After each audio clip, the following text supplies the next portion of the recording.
Magandang araw po, Alas Moto po, bali nag-home service po tayo dito sa Dasmariñas, Cavite. Nagkabit tayo ng original Piaya Horde saka XCL Supra. 60 watts po to, bali 120 watts po yung dalawa. Nagkabit din tayo ng hazard. Yan po. Mini driving light low, sir. Yung low po. Yan. Yung high po.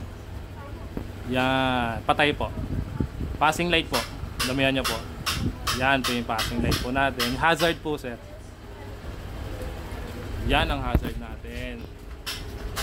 Tapos sir, yung ano natin, yung busina po natin, busina po kayo.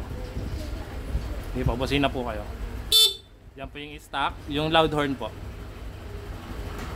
Yan. Yan, sa pa sir, matiin pa sir. Yun. Bali ito po siya. Yan po yung wirings po natin. Ito yung hazard. Ito yung switch to stock. Ito yung relay. Yung driving light saka horn. Ito yung fuse natin para safe. Ito yung ballast natin. Yan, naka-cable tie lahat yan. Hindi na natin kailangan ng insulator kasi maganda na yung mismong electrical tape na po. Hindi rin tayo nag-cut ng wires. Bali, sariling harness po natin yan. Ito po yung passing light po natin. Yan, heavy duty din po yan. Bali, ito po yung hazard. Nagbiblink din po yan. Yan, kasama po doon. Bali, ito po yung low. Yan, kahit ito po yung high. Pwede po kayo mag-passing light dyan kahit naka-high. Low, passing light. Busina. Ito po yung switch niya po.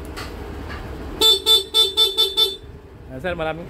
Bali nagpakabit nandun po sa barko. Yan po, bali sila sir lang po yan. Thank you po sir. Ma'am, thank you po. Thank you po. Alas Moto po.